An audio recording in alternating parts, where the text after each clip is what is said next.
ओम श्री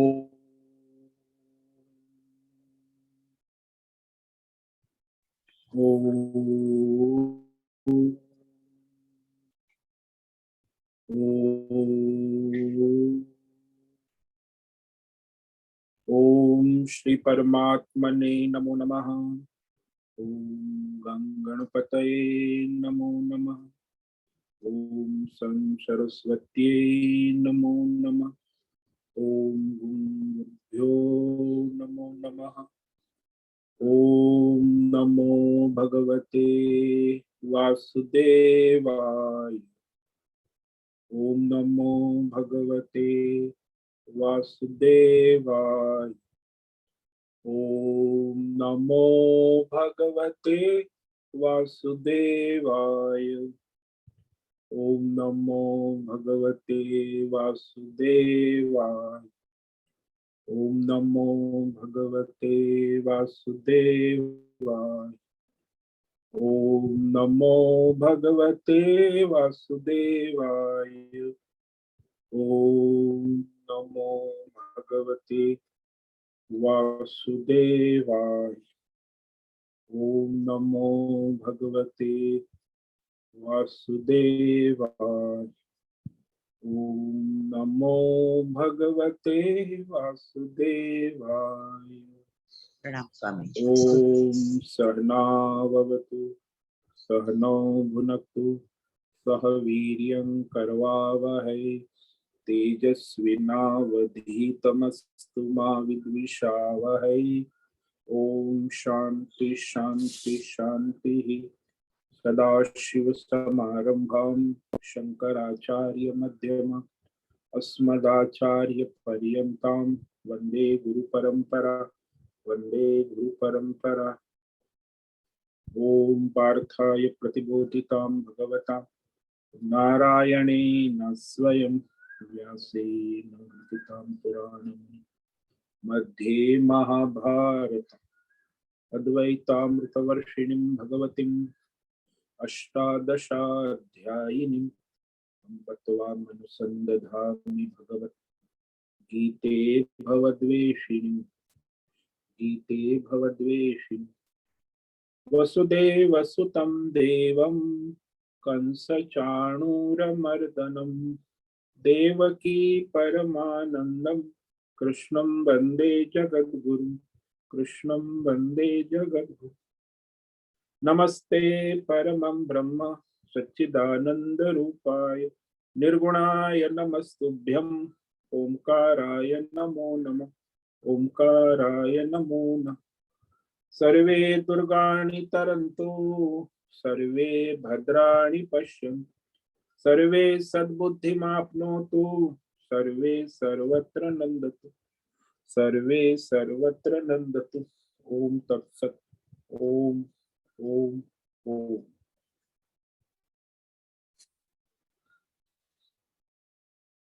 तो आज सभी ऑनलाइन उपस्थित भगवद गीता श्रवण साधकों को प्रातः का अभिवादन अभिनंदन अभिवंदन। हरि ओम हरि ओम। हम सबको आज का यह दिव्य दिन तन मन धन जन देश काल विषय वस्तु परिस्थिति अवस्थाएं आध्यात्मिक भौतिक दैविक क्षेत्र सभी को अपने अपने पूर्व में अनंत जन्मों में किए हुए संचित पाप पुण्य धर्म अधर्म मिश्र कर्मों के पके हुए फलस्वरूप वर्तमान में आज सभी को अपने अपने प्रारब्ध अनुसार परमेश्वरी अचिंत्य योग माया के माध्यम से प्रसाद स्वरूप में प्राप्त हुआ है। अतः आज का यह दिव्य दिन परमार्थ हेतु निष्काम सेवा यज्ञ देव यज्ञ ऋषि यज्ञ पितृ यज्ञ नृ यज्ञ भूत यज्ञ सात्विक दान शारीरिक वाचिक मानसिक तप निष्काम कर्म योग ध्यान योग भक्ति योग ज्ञान योग साधनाएं स्वाध्याय वेद शास्त्रों का अध्ययन अध्यापन उपासना आराधना के लिए समर्पित करे और कराए। अत्यंत दुर्लभ मनुष्य जीवन को परमार्थ हेतु सार्थक करे और कराए। आज है विक्रम संवत 2080 वैशाख मास कृष्ण पक्ष की अपरा एकादशी। एकादशी व्रत जो होता है वो 10वीं को प्रारंभ होता है, शाम को 36 घंटे का व्रत है। कई आचार्य निर्जला करते, तो कई दूध के ऊपर होते हैं, कई फलाहार फल कहते हैं। तो जब अपनी अपनी योग्यता के अनुसार व्रत और भगवान का नाम भजन गीता पाठ स्मरण जप तप होता है, भगवान के पास उपवास यानी भगवान के पास निवास करना, भगवतमय रहना। तो ये रात्रि 1:02 तक एकादशी है, उसके बाद द्वादशी लग जाती है। आज है पूर्व फाल्गुन भाद्रपद नक्षत्र, ये 9:07 तक है। उसके बाद उत्तर भाद्रपद नक्षत्र लग जाता है। आज है सोमवार, शिव जी भोलेनाथ महाराज के उपासना आराधना का दिन, और यहाँ वसंत ऋतु चल रही है। रात्रि का न्यूनतम तापमान 20 डिग्री रहा और दिन का अधिकतम तापमान 40 डिग्री रहा। हालांकि अभी जो है ग्रीष्म ऋतु प्रारंभ हो चुकी है और वायु की गति 10-15 किलोमीटर प्रति घंटा चल रही है। ईस्वी सन 2023 15 मई 15 मई 2023 सुबह के 7 बजने वाले हैं। कलयुग का प्रथम चरण 5248वां वर्ष, 7वां वैवस्वत मनवंतर श्वेत वराह कल, ब्रह्मा जी का 26वां दिन और 51वां वर्ष चल रहा है। तो ऐसे अनंत कोटि ब्रह्मांडीय परमेश्वरी अचिंत्य योग माया में हमारा यह एक छोटा सा ब्रह्मांड, इस ब्रह्मांड में यह छोटी सी पृथ्वी, इस पृथ्वी में समुद्र के ऊपर एक छोटा सा द्वीप, उस द्वीप में एक छोटा सा वैदिक राष्ट्र भारत, उसमें एक छोटा सा उत्तर हिमालय प्रांत, उसमें एक छोटा सा उत्तराखंड राज्य, उसमें एक छोटा सा टिहरी जिला, उसमें एक छोटा सा हिमालयन शिवालिक पर्वतमाला, उसमें एक छोटा सा मणिकूट पर्वत के ऊपर नीलकंठ महादेव, उसमें एक छोटी सी नगरी ऋषिकेश नगरी, उसमें एक छोटा सा मुनि की रेती प्रांत, उसमें एक छोटा सा शीशम जाड़ी प्रांत, उसमें एक छोटा सा आश्रम अवधूत बाड़ा, उसमें एक छोटा सा सी ब्लॉक, उसमें एक छोटा सा कमरा 5 नंबर पहले मंजिले पर गंगा किनारे से। हम स्वामी उत्तमानंद सरस्वती भगवत गीता के आचार्य शिष्य स्वामी चिन्मयानंद सरस्वती महाराज चिन्मय मिशन कैवल्याद्वैत वेद व्यास भगवत पाद शंकराचार्य की श्रृंगेरी संन्यास परंपरा से शिक्षित दीक्षित सनातन वैदिक भारतीय हिंदू धर्म अनुसार संपूर्ण भगवद गीता ज्ञान यज्ञ ऑनलाइन जूम चैतन्यमय जीवंत लाइव प्रसारण के अंतर्गत व्याख्यान माला में भगवद गीता न्यास और ध्यान श्लोक पर संस्कृत एवं हिंदी में व्याख्यान करेंगे। दिव्य पवित्र सरल व्यावहारिक सटीक पूर्ण वर्ण अक्षर पद वाक्य पंक्ति श्लोक अध्यायों की संगति संधि अन्वय शब्दार्थ वाक्यार्थ भावार्थ रहस्यार्थ के यथार्थ तात्पर्य से वैदिक शास्त्र वेद व्यास साहित्य शंकर भाष्य एवं परंपरागत सन्यासी आचार्यों की टीका टिप्पणी सहित आज का यह व्याख्यान करेंगे। कृपया आप सभी श्रद्धा भक्ति ध्यान से परिपूर्ण होकर के यह दिव्य भगवद गीता ध्यान श्लोक पर व्याख्यान श्रवण करें, कुछ ग्रहण करें, कुछ धारण करें, कुछ अपने जीवन में चरितार्थ करें और उसमें निरंतरता लाए। अपनी अपनी आध्यात्मिक भौतिक दैवी अशांति द्वंद्व मोह विक्षेप अशास्त्रीय भ्रम भ्रांतियों से रहित होकर के अपने शरीर इंद्रिय प्राण मन वचन कर्म से एक रूप एकाग्र होकर शुद्ध सात्विक सूक्ष्म भगवत विवेक बुद्धि करें, वेद शास्त्र आचार्य परंपरा अनुसार विवेक करें, पुनः पुनः इस व्याख्यान का श्रवण करें, मनन करें, चिंतन करें चर्चा विचारणा करे, प्रचार प्रसार करे, लिंक भेजे, ग्रुप में शेयर करे, अपना और सबका परम कल्याण करे और कराए। ओम तत्सत। ओम ओम ओम। तो कल हमने हृदय न्यास और ध्यान श्लोक पर व्याख्यान किया था। तो ये जो न्यास शब्द है ना, इसके कई अर्थ होते हैं।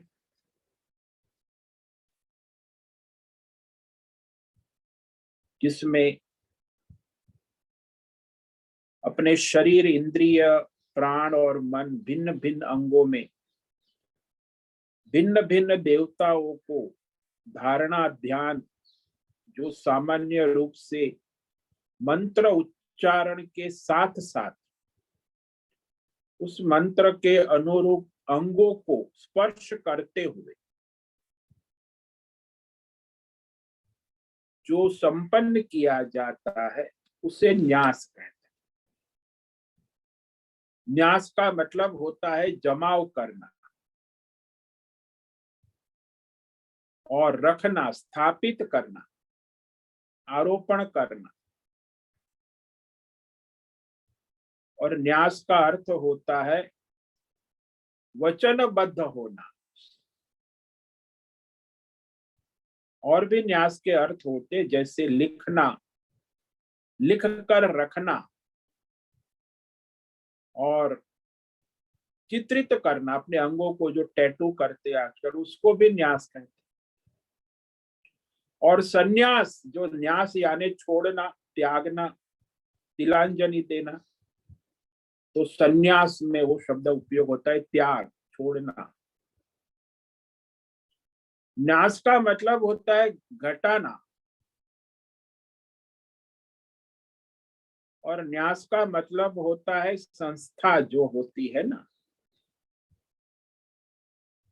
तो उसे भी न्यास कहते हैं। धरोहर, संस्था, अमानत। तो ये न्यास के बहुत सारे, लेकिन इसमें यहाँ जो न्यास का अर्थ है वो है कि अपने शरीर की, हाथ और इंद्रियों के भिन्न अंगों में देवताओं को धारण करने के लिए धारणा, ध्यान के द्वारा जो मंत्र के उच्चारण के साथ साथ अंगों का स्पर्श करते हुए उस अनुरूप भाव सहित उसमें एकाग्र, एक रूप हो जाना, इसे कहते हैं। जैसे वस्त्र न्यास, जैसे अलंकार न्यास। तो आपने अलंकारन धारण किया तो अलंकार के साथ आप एक रूप हो गए, वस्त्र ने धारण किया तो वस्त्र के साथ आप एक रूप हो गए, उसी को न्यास कहें। ऐसे मंत्र उच्चारण करके अपने अंगों का स्पर्श करके उस मंत्र को, श्लोक को धारण किया, उसे न्यास कहते। तो कल हमने हृदय आदि अंग न्यास किया था, तो इसे संक्षेप में कर देते हैं। नैनम छिन्दन्ति शस्त्राणि, नैनम दहति पावक, इति हृदयाय नमः। पांचों उंगली के ऊपर वाले टॉप भाग को जो है अपने हृदय को स्पर्श करते हुए ये मंत्र बोलना, और फिर भगवान को नमस्कार करें कि धारण किया। स्पर्श के साथ वो धारण होता। नैनम न चैनम क्लेदयन्त्यापो, न शोषयते मारुतः। मस्तक के ऊपर पांचों उंगलियों के अगले भाग को स्पर्श कराकर सिर से स्वाहा ऐसा बोलकर वह भगवान को नमस्कार करे। फिर अच्छेद्यो यम दाह्यो यम क्लेद्य शिखाए, शिखा यानी जो चोटी का भाग होता है, जहाँ चोटी बांधी जाती है, तो वहां पांचों उंगलियों के अगले भाग को स्पर्श कराकर फिर भगवान को नमस्कार करे, मंत्र को धारण करे। नित्य सर्वगत स्थाणु अचलो यम सनातन इति कवचायो। जैसे अदब करते हैं ना, दो कंधे को दो दाहिने बाइने हाथों से स्पर्श करके, तो दोनों खंभे को हाथ स्पर्श करके अदब के साथ जैसे कवच पहना हुआ है ऐसे जोड़कर मंत्र बोले, नित्य सर्वगत स्थाणु अचलो यम सन इति कवचाय हुम। फिर जो अपनी राइट हैंड की 3 उंगलियां जो है उसके अग्र भाग से 2 उंगली, जो पहली दूसरी और दूसरी उंगली, उसे दोनों आंखों से स्पर्श करके बीच में भ्रमर मध्य एक उंगली स्पर्श कराकर वह बोले, पश्य में पार्थ रूपाणी शतश सहस्त्रश इति नेत्रत्रयाय वौषट।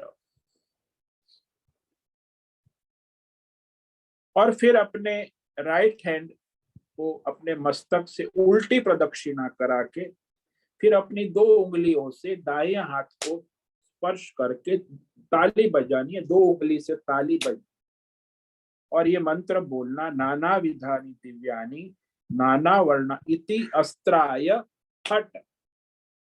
तो ये कहते हैं हृदयादि अंगन्यास विधि। उसके बाद विनियोग, विनियोग यानी संकल्प करते कि हम अब भगवद गीता का ध्यान और पाठ प्रारंभ करने जा रहे हैं। तो हमारी कोई भी पूजा पाठ विधि में ये संकल्प के पहले अंग और हृदय न्यास होता है, मंत्रों को धारण करने की विधि। अब ये पाठ करने के लिए तो फिर हमें संकल्प करना होता है कि अब हम इससे जुड़ रहे, दृढ़ संकल्प। तो दृढ़ संकल्प कर ये अंग न्यास कर अंत में जो है फिर ऋषि देवता उनका ध्यान वंदन करते हुए ध्यान अपना कार्य प्रारंभ कर, यानी भगवद गीता श्लोक का प्रारंभ किया जाता। कोई हवन है, यज्ञ है, पूजा है, कोई धार्मिक अनुष्ठान है, उसमें भी ये विधि होती है। तो इस तरह भगवद गीता के न्यास और विनियोग के बाद भगवद गीता के ध्यान पर हमने विचार किया था कल, जिसमें भगवान नारायण स्वयं अर्जुन को कहा हुआ, प्राचीन मुनि वेदव्यास भगवान ने महाभारत में जो ग्रथित किया है, जो अद्वैत भगवत ज्ञान की वर्षा करने वाली 18 अध्याय से युक्त संसार के अज्ञान मोह माया को दूर करने वाली ये भगवती भगवत गंगा स्वाम अनुसंधामी, मैं उस आपका अनुसंधान कर यानी जुड़ता हूं।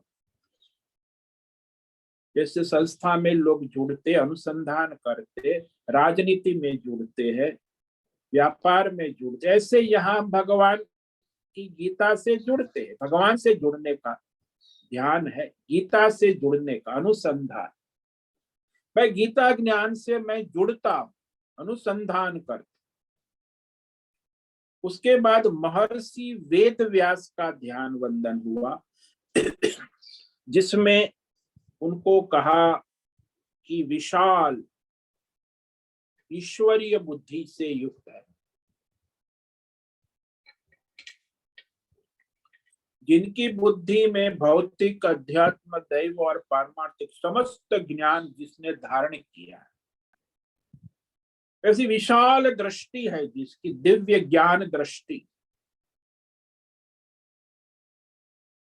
तो उनको नमस्कार करते हैं,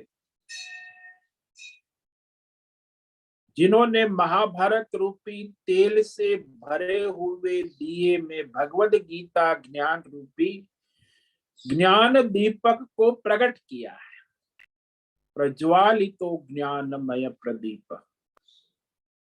तो वेद व्यास को नमस्कार ध्यान वंदन करके फिर परमात्मा का ध्यान वंदन करते हैं। और श्री कृष्ण भगवान जो है प्रपन्न पारिजाताय तोत्र वैत्रे कपाणये ज्ञान मुद्राय कृष्णाय गीतामृत दुहे नमः।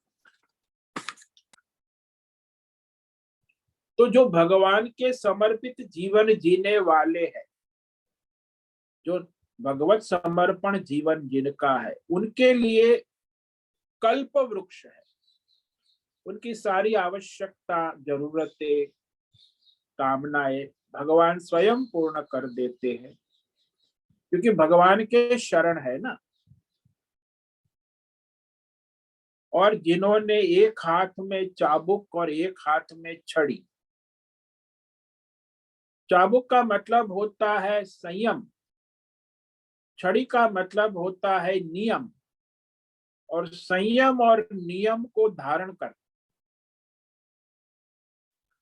ज्ञान मुद्रा युक्त भगवत ज्ञान, गीता ज्ञान रूपी मुद्रा, भगवत गीता रूपी ज्ञान के अमृत का दोहन करने वाले, यानी प्रकट करने वाले।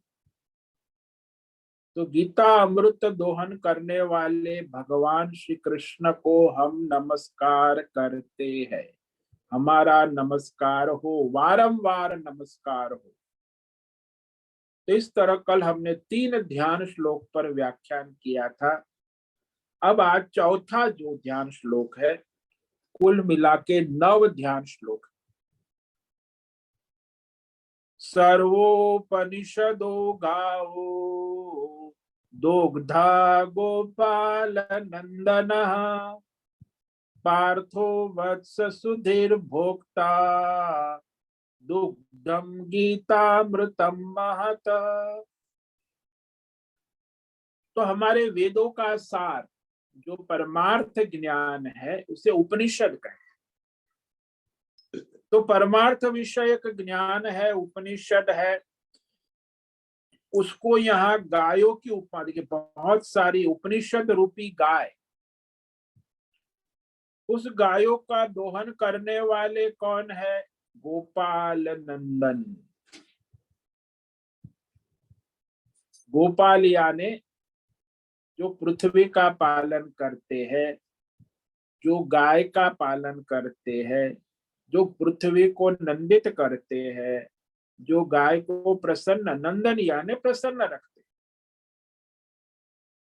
तो गोपाल नंदन कृष्ण जो दोहन करते हैं, क्या दोहन करते हैं? उपनिषद के रहस्यमय मंत्रों का दोहन करते, और फिर दोहन करके भगवद गीता रूपी दूध, गीता अमृत रूपी महान अमृत है ना, ये दूध है गीता अमृत, अर्जुन रूपी बछड़े को पिलाते हैं। अर्जुन रूपी बछड़े को, जिन्हें भगवान गीता रूपी अमृत का पान कराते, भगवद गीता ज्ञान अमृत।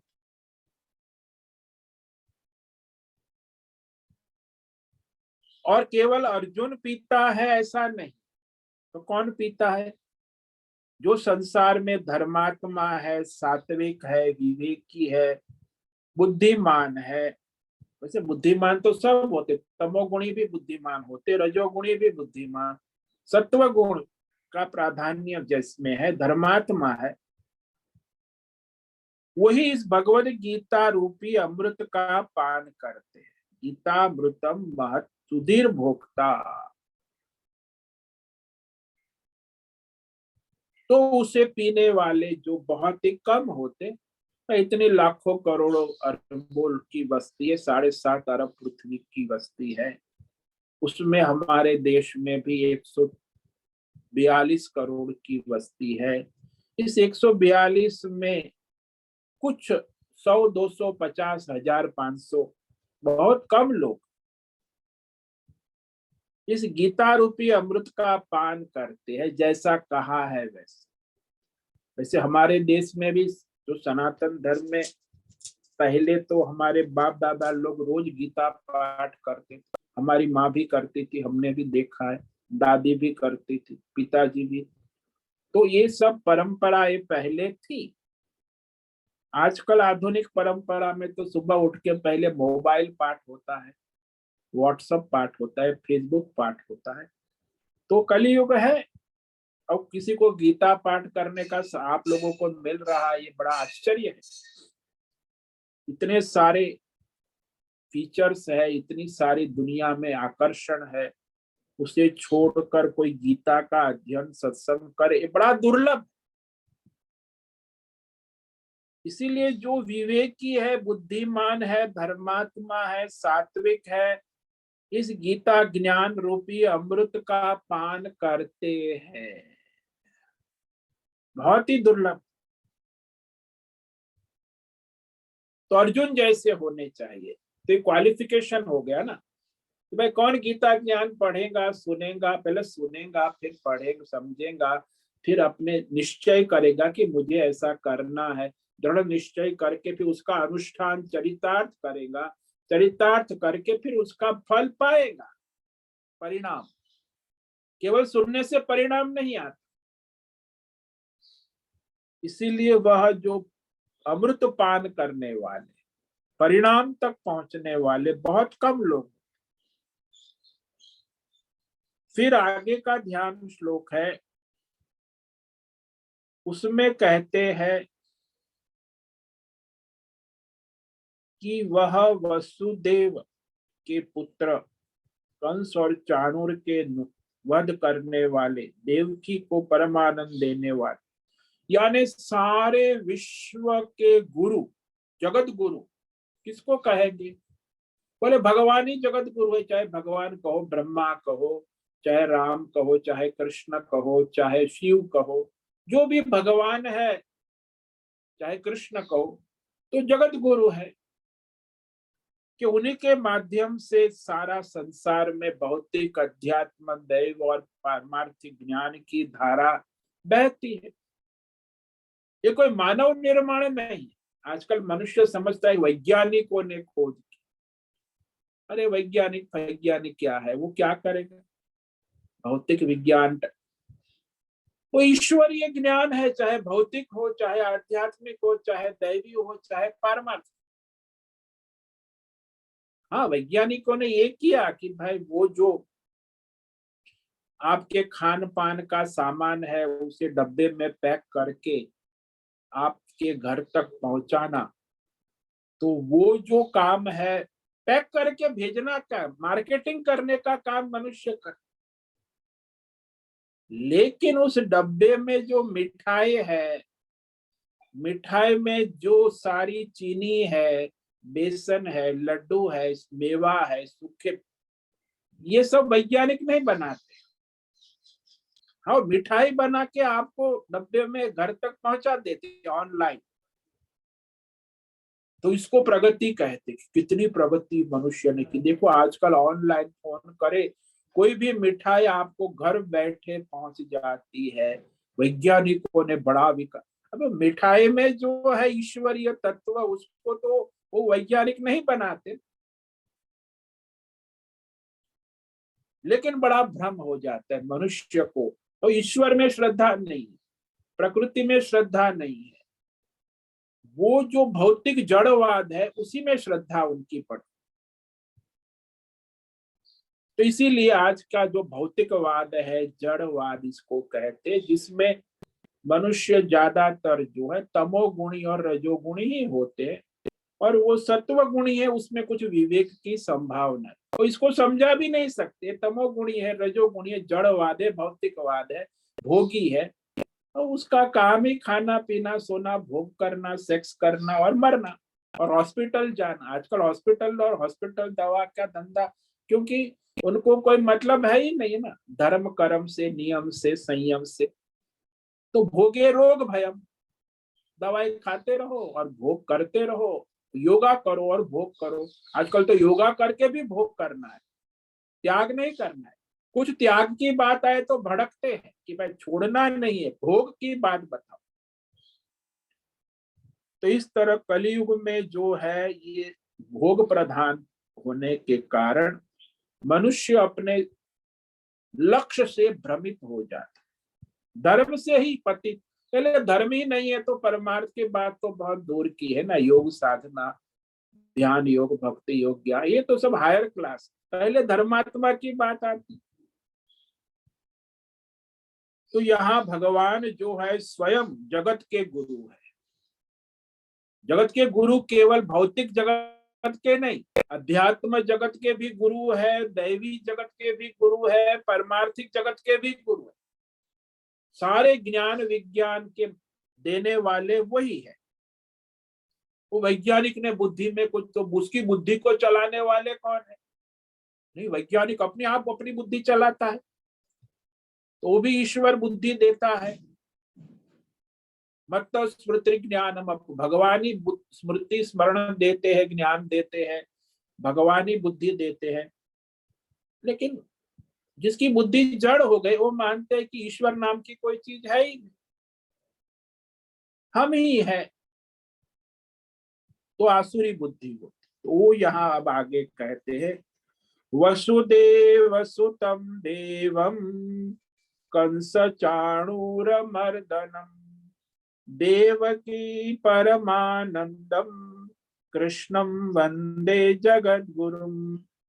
तो वसुदेव के पुत्र वसुदेव सुतम, कंस चाणूरमर्दम, कंस और चाणूर ये दो असुर,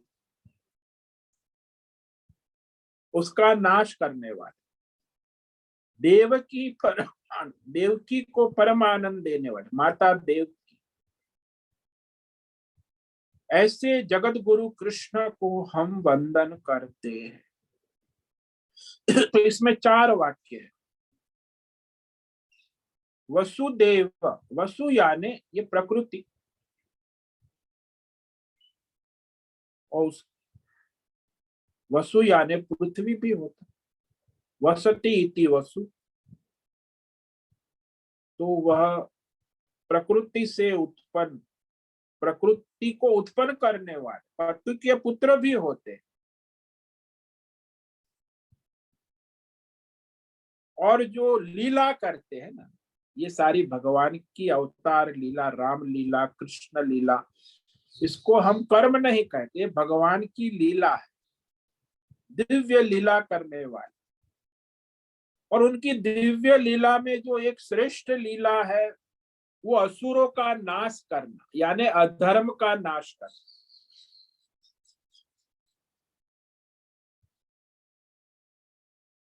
तो ये अधर्म कैसे फैलता है भाई? कि उसके 2 कंस और चाणूर उसके 2 नेता है ना। कंस यानी अहंकार,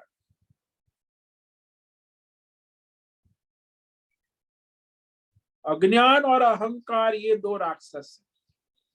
वो अज्ञान से उत्पन्न होता है। कंस जो है वो अज्ञान का प्रतीक है, चाणूर है वो अहंकार का प्रतीक।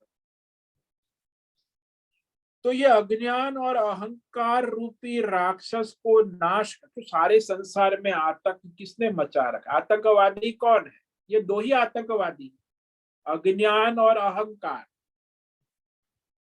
तो अज्ञान से उत्पन्न अहंकार असुर है, राक्षस है, तो भगवान उसका नाश करते हैं। कैसे? भगवद गीता ज्ञान के द्वारा, अपनी अवतार लीला के द्वारा। ये अज्ञान और अहंकार का नाश करना आसान है। रावण भी अहंकार का प्रतीक था, तो रावण का नाश भी भगवान राम ने किया। ऐसे यहाँ कृष्ण भगवान में मुख्य जो कार्य भगवान का है अवतार लीला में, वो कंस और चाणूर का वध है। कंस यानी अज्ञान और ये चाणूर अहंकार, ये 2 बड़े मल हैं, सारी दुनिया में उसका साम्राज्य फैला। तो अज्ञान और अहंकार रूपी आसुरी शक्तियों का नाश करने वाले, और देवकी परमानंदम, देवकी का मतलब होता है शुद्ध सात्विक भगवत बुद्धि। भाई जिस भक्त की शुद्ध सात्विक भगवत बुद्धि होती है उसे भगवान परम आनंद देते हैं। तो भक्तों को हमेशा परम आनंद की प्राप्ति हो, क्योंकि उनकी बुद्धि भगवतमय शुद्ध और सात्विक हो गई है ना। और जिसकी शुद्ध सात्विक भगवतमय बुद्धि होती है उसे परम आनंद सर्वत्र मिलता है। वो भगवान अपने गोप बालों को मक्खन बांटते थे ना, वो मक्खन क्या है? वो परमानंद है। मक्खन तो देवकी को परमानंद देने वाले, यानी सात्विक बुद्धि, शुद्ध बुद्धि, वही भगवान के ज्ञान का प्रागट्य होता है ना। देखो, रजोगुणी तमोगुणी बुद्धि में भगवत ज्ञान का प्रागट्य नहीं होता। वो भौतिकवाद, जड़वाद, भोगवाद ऐसी बुद्धि होती है, वैज्ञानिक बुद्धि होती। लेकिन जो सात्विक शुद्ध भगवत बुद्धि है उसमें ये भगवत ज्ञान का प्रागट्य होता है। इसीलिए देवकी परमानंद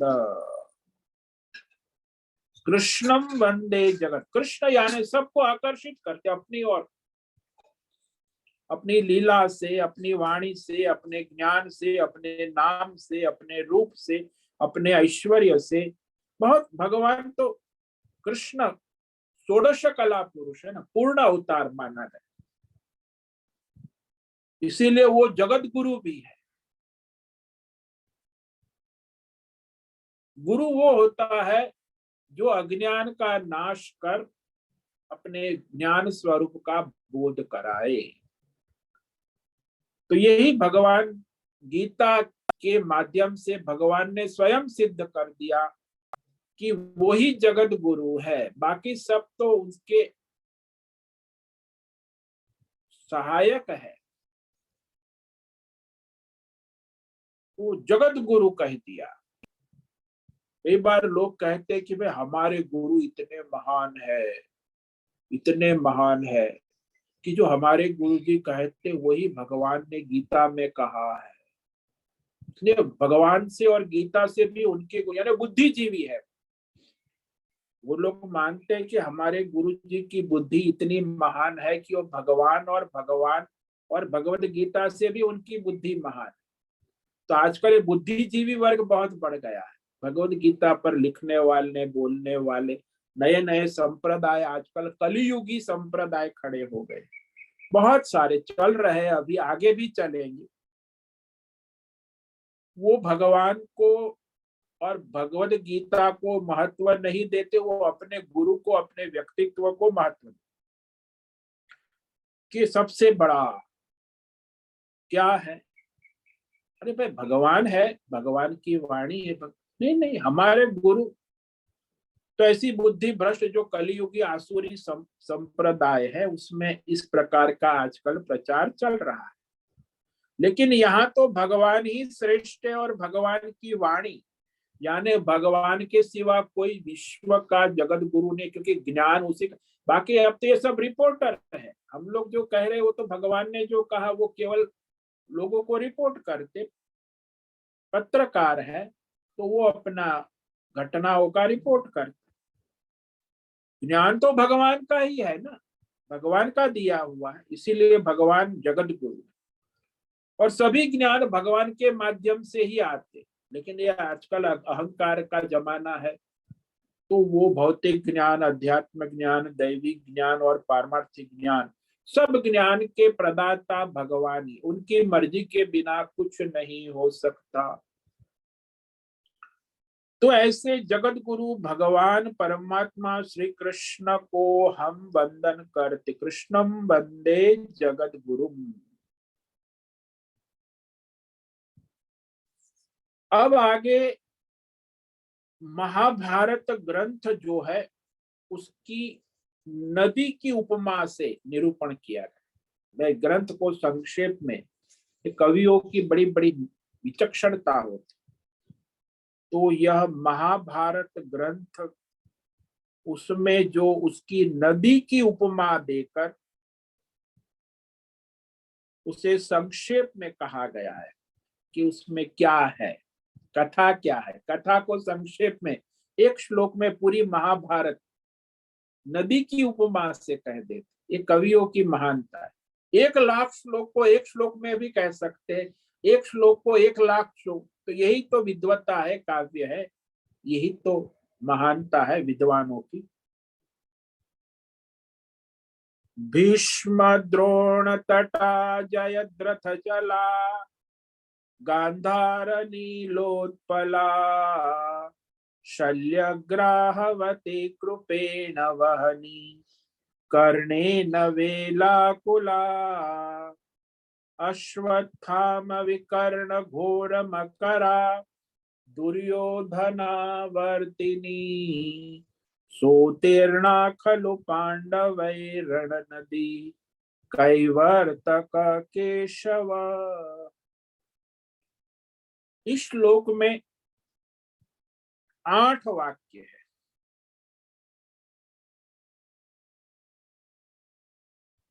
और उस 8 वाक्य में सबसे पहला वाक्य है भीष्म द्रोण तटा। ये जो महाभारत रूपी ग्रंथ है, नदी है, उसकी कथा की उपमा दे रहे हैं कि इस महाभारत रूपी ग्रंथ युद्ध में भीष्म द्रोण ये 2 इस नदी के किनारे हैं। महाभारत रूपी नदी के 2 किनारे भीष्म पितामह और द्रोणाचार्य, ये महाभारत रूपी नदी के 2 किनारे हैं। जयद्रथ जलाहा, और इस महाभारत रूपी नदी का जल है जयद्रथ। गांधार नीलोत्पला, गांधार गांधारी का भाई यानी दुर्योधन का मामा शकुनी, ये शकुनी रूपी काला पत्थर है। ये काला पत्थर जो नदियों में हम दिखता है ना, किनारे आप जाओगे तो वहां काले पत्थर होते ज्यादा। तो शकुनी जो है वह इस महाभारत रूपी कथा का काला पत्थर है, नदी का।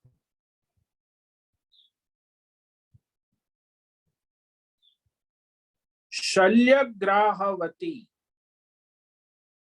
शल्य जो है वो जो नदी के किनारे पेड़ झाड़ जखड़ होते हैं ना,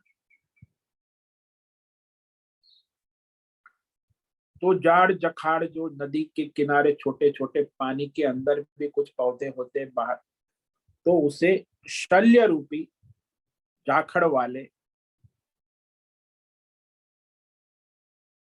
कृपाचार्य रूपी प्रवाह रूपेण वहनी। और ये नदी का प्रवाह महाभारत रूपी ग्रंथ और कथा के नदी का प्रवाह है कृपाचार्य। कृपाचार्य रूपी प्रवाह से युक्त कर्णेन वेलाकुला, और इस नदी की जो लहरें हैं, कर्ण रूपी लहरों वाली ये नदी है, महाभारत रूपी नदी। और इस नदी में 2 मगरमच्छ है बड़े बड़े, अश्वत्थामा विकर्ण घोर मकरा, मकरा यानी मगर, मगरमच्छ दुर्योधनावर्तिनी, और दुर्योधन रूपी घुमरी भ्रमरी जो नदी में कभी आते ना, गोल गोल घूमती है और बहुत खींच के ले जाती है सभी नाव को, घुमरी कहते हैं, भ्रमरी कहते हैं। जल में ममरी होती है नदी में कभी, तो दुर्योधन रूपी भ्रमरी वाल इस महाभारत युद्ध रूपी नदी, ये महाभारत जो है युद्ध है ना, तो महाभारत रूप युद्ध रूपी नदी को पांडव जो है पार कर गए। सोतीर्णा खलु पांडवैरण नदी। भाई क्यों पार कर गए? बोले क्योंकि उनके नाविक भगवान श्री कृष्ण, कैवर्तक केशव, केशव भगवान कृष्ण उनके केवट बने थे, इसीलिए पांडव जो है इस महाभारत में इस नदी को, युद्ध रूपी नदी को पार कर गए, जीत गए। किसी ने मैंने प्रश्न पूछा था कि भाई कर्ण और अर्जुन दोनों की लड़ाई हो तो कौन जीतता? मतलब कर्ण जीत जाता। लेकिन कर्ण क्यों हार गया? बोले भगवान अर्जुन के साथ थे ना, सारथी। जब तक भगवान सारथी होते हैं, अरे भगवान अर्जुन के साथ ना होते तो भीष्म पितामह ही पहले राउंड में अर्जुन को, पांडवों को गिरा दे। लेकिन जब भगवान उनके साथ है, इसलिए महाभारत युद्ध को जीतना उनके लिए आसान हो गया। और उसने मांगा भी भगवान को ही था। नारायणी सेना तो दुर्योधन ले गया। इसीलिए जिनके साथ भगवान होते हैं, सुकानी नाविक, वो चाहे सभी आसुरी शक्तियों को जीत जाते हैं, पार कर जाते। तो युद्ध रूपी नदी को जीत गए। तो इस प्रकार आज हमने ये जो है 3 श्लोक पर, ध्यान श्लोक पर विचार किया है। उसे संक्षेप में कह देते हैं। और 3 श्लोक है, इस पर कल आगे व्याख्यान करेंगे। सर्वोपनिषदो गावो दुग्धा गोपाल नंदना पार्थो वत्स सुधीर भोक्ता दुग्धम गीतामृतम महत। तो सारे वेदों का सार, वेदों में उपनिषद जो है, जो परमार्थ विद्या है, ब्रह्म विद्या है, उसको गाय कहा। सभी उपनिषद गाय है। और उसका दोहन करने वाले गोपाल नंदन श्री कृष्ण है। और अर्जुन रूपी बछड़े को भगवान ये गीता अमृत रूपी दुग्ध पिला रहे हैं। तो केवल अर्जुन ही बछड़ा नहीं है, जो धर्मात्मा है अर्जुन जैसे आज भी है, पहले भी थे, आगे भी होंगे। सात्विक विवेक धर्मात्मा बुद्धि वाले मनुष्य भी इस अमृत का पान करते हैं। वसुदेव सुतं देवं कंस चाणूरमर्दनम देवकी परमानंदम कृष्णं वंदे जगद्गुरुम। वसुदेव के पुत्र, दिव्य लीला करने वाले भगवान श्री कृष्ण, जो कंस और चाणू, ये अज्ञान और अहंकार 2 राक्षसों के नाश करने वाले, देवकी यानी शुद्ध सात्विक बुद्धि में आनंद उत्पन्न करने वाले, सभी विद्याओं के गुरु, भौतिक अध्यात्म दैवी परमा, ऐसे जगत गुरु श्री कृष्ण को हम वंदन करते। कृष्णम वंदे जगत गुरु। और फिर महाभारत युद्ध की उपमा दी है नदी के द्वारा। इस नदी में भीष्म द्रोण 2 किनारे हैं। जयद्रथ इस युद्ध नदी के जल है। शकुनी काला पत्थर है। शल्य जाड़ जखड़ है। कृपाचार्य नदी का प्रवाह है, युद्ध नदी का। कर्ण इस युद्ध नदी की लहरें है। अश्वत्थामा विकर्ण इस युद्ध नदी के मगरमच्छ है। दुर्योधन इस युद्ध नदी की भ्रमरी है, घुमरी है। और इस महाभारत रूपी युद्ध की नदी को पांडव पार कर गए, यानी जीत गए। उसका कारण कैवर्तक केशव, क्योंकि उनके साथ भगवान केवट कृष्ण उनके सुकानी थे, सहायक थे, सारथी थे। ओम नमो नारायणाय, ओम नमो नारायणाय, ओम नमो नारायणाय, ओम नमो नारायणाय, ओम नमो नारायणाय। कायेन वाचा मनसेन्द्रियैर्वा बुद्ध्यात्मना वा प्रकृते स्वभावा करोमि यद्यत् सकलं परस्मै नारायणायेति समर्पयामि, नारायणायेति समर्पयामि। ओम सर्वे भवन्तु सुखिनः, सर्वे सन्तु निरामयाः, सर्वे भद्राणि पश्यन्तु, मा कश्चित् दुःखमाप्नुयात्। अस्तु मा सद्गमय, तमसो मा ज्योतिर्गमय, मृत्योर्मा मृतंगमय। ओम पूर्णमद पूर्णमिदं पूर्णात् पूर्णमुदच्यते पूर्णस्य पूर्णमादाय पूर्णमेवावशिष्यते। ओम शांति शांति शांति। शंकरं शंकराचार्यं केशवं बादरायणं सूत्रं भाष्य कृतौ वंदे भगवन्तौ पुनः पुनः। ईश्वरो गुरुरात्मेति मूर्ति भेद विभाग व्योमवद् व्याप्त देहाय दक्षिणामूर्तये नमो। ओम गुरुभ्यो नमो नमः। ओम तत्सत् ब्रह्मार्पणमस्तु। ओम ओम ओम।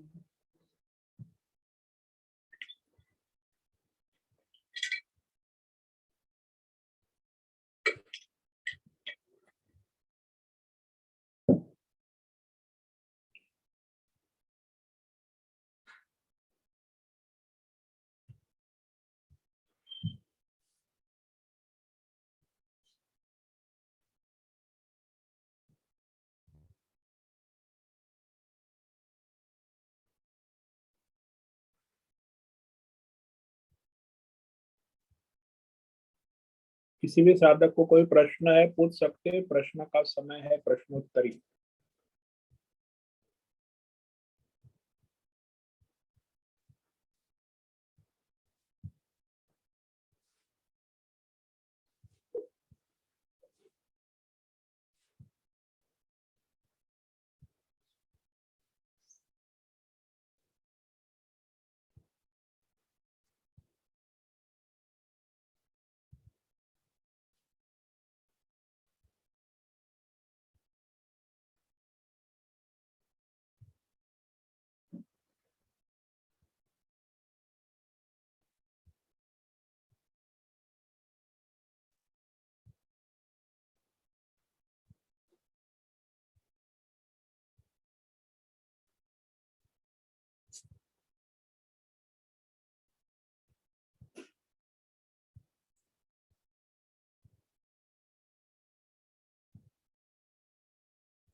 तो ये जो ध्यान श्लोक है ये भगवत गीता के प्रारंभ में पाठ किया जाता है। हम भी रोज एक श्लोक का ध्यान श्लोक करते हैं। ये ओम पार्थाय प्रतिबोधितां भगवतां नारायणेन स्वयं व्यासेन ग्रथितां पुराणं मुनि मध्ये महाभारतम् अद्वैतामृतवर्षिणीं भगवतीम् अष्टादशाध्यायिनीम् अम्ब त्वामनुसन्दधामि भगवद्गीते भवद्वेषिणीम्। नमोऽस्तु ते व्यास विशालबुद्धे फुल्लारविन्दायतपत्रनेत्र येन त्वया भारततैलपूर्णः प्रज्वालितो ज्ञानमय प्रदीपः प्रपन्नपारिजाताय स्तोत्रवेत्रैकपाणये ज्ञानमुद्राय कृष्णाय गीतामृतदुहे नमः। वसुदेवसुतं देवं कंसचाणूरमर्दनं देवकी परमानन्दं कृष्णं वन्दे जगद्गुरुं।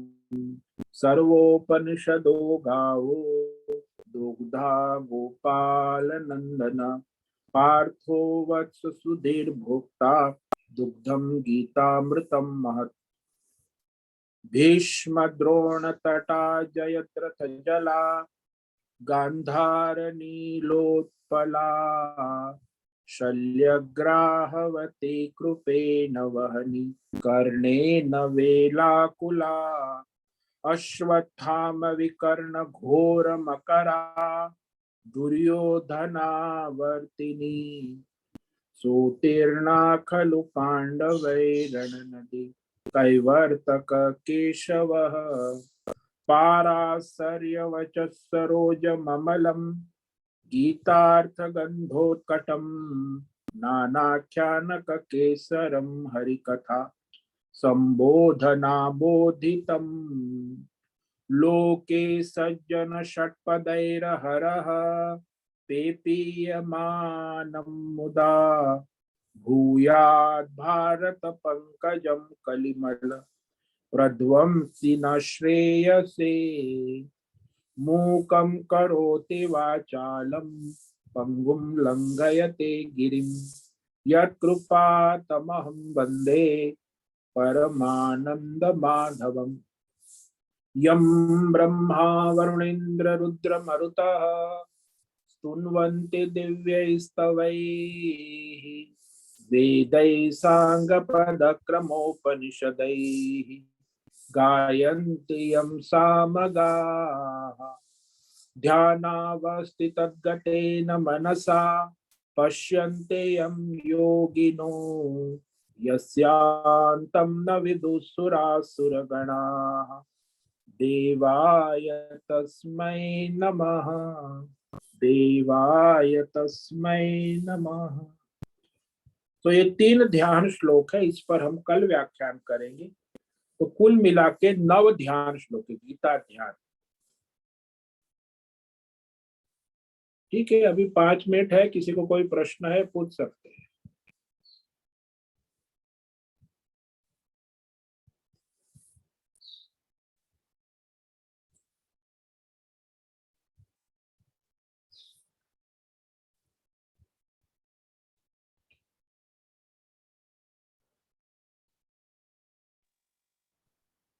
नमो नमः गुरुदेव। ओम नमो नारायण। बोलो। हाँ, वसुदेव सुतम देवम कंस चारुमर्दनम देवकी परमानंदम कृष्णम वंदे जगतगुरुम। हर जगह पे ये श्लोक गाया जाता है। हाँ जी, वो ही हमें संबोधित करता है कि भगवान ही प्रथम अपना गुरु है। हाँ, जगत गुरु, प्रथम गुरु, सर्व सबका गुरु भगवान ही है। ये तो हमारे माध्यम होते जो सबके माता पिता, हम वो मंत्र बोलते हैं ना, त्वमेव माता च पिता त्वमेव त्वमेव बंधुश्च सखा त्वमेव त्वमेव विद्या द्रविणं त्वमेव त्वमेव सर्वं मम देव देव त्वमेव सर्वं मम देव। त्वमेव भगवान ही तो, लेकिन हम भ्रमित हो जाते हैं ना, भगवान को भूल जाते हैं। ये मेरी माँ है, ये मेरा बाप है, ये मेरा भाई, ये सब भगवान ही तो है। भगवान ही माँ बनती है, भगवान ही बाप बनते, भगवान ही गुरु बनते हैं, भगवान ही बंधु स्वजन बनते, भाई बहन, भगवान ही तो सखा बनते हैं, भगवान ही तो द्रव्य, ये जो आपके पास संपत्ति है वो भी भगवान ही तो, सब भगवान ही तो है, भगवान का ही है। लेकिन वो अज्ञान और अहंकार, तो भगवत तत्व का अज्ञान है और उससे अहंकार से जीव मोहित तो हो जाता है, मोह माया में भटकने लगता। भगवत स्वरूप का ज्ञान होना और अहंकार न होना, ये बहुत बड़ी उपलब्धि है कि हर जगह भगवान को देखे कि ये मेरी माँ नहीं है, भगवान ही माँ के, ये मेरा भाई नहीं है, भगवान ही मेरे भाई, ये मेरी बेटी नहीं है, भगवान ही बेटी के रूप में आए हैं, ये मेरा बेटा नहीं है, भगवान ही बेटे के रूप, ये मेरी पत्नी नहीं, भगवान ही पत्नी। भगवत भाव से व्यवहार करे, विचार करे, चर्चा करे, इतना सम्मान दे कि हाँ भगवान, भगवान को जितना सम्मान दे ऐसे सब माता पिता बंधु भाई सखा जो भी संपत्ति सबको प्रारब्ध के अनुसार, कोई लखपति है, कोई करोड़पति है, कोई अरब, तो उनका प्रारब्ध है। वो द्रव्य भी भगवान का ही है और भगवान का ही प्रसाद, भगवान का ही रूप है। वो लक्ष्मी जो है वो लक्ष्मी भगवान का ही स्वरूप है, लेकिन हम भगवान को और लक्ष्मी को अलग कर देते हैं। जब तक भेद हो गया, द्वैत हो गया, भ्रम हो गया, वही अज्ञान। लक्ष्मी और नारायण दो अलग नहीं है, दोनों एक ही है, इसे ज्ञान कहते हैं। और लक्ष्मी नारायण दो अलग है, इसे अज्ञान कहते हैं।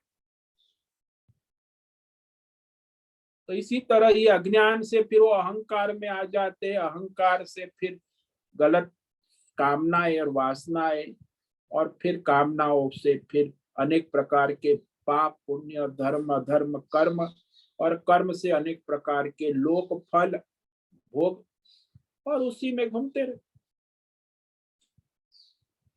तो ये सबसे बड़ी समस्या है वो अज्ञान। अज्ञान के बाद ही अहंकार उत्पन्न होता है। भगवत स्वरूप का अज्ञान ही अहंकार को उत्पन्न कर देता है और फिर वो संसार माया चक्कर में घूमने लगता है। वो अपने आसपास के लोगों में ही भगवान देखना वो बहुत बड़ा कठिन काम। हाँ, तो सब जगह भगवान का ही स्वरूप है। आप तो भेद भ्रम में पड़े हैं, इसीलिए तो मोहित रहते हैं। अहंकार कामना वासना राग द्वेष सब वो अहंकार से ही उत्पन्न होता है।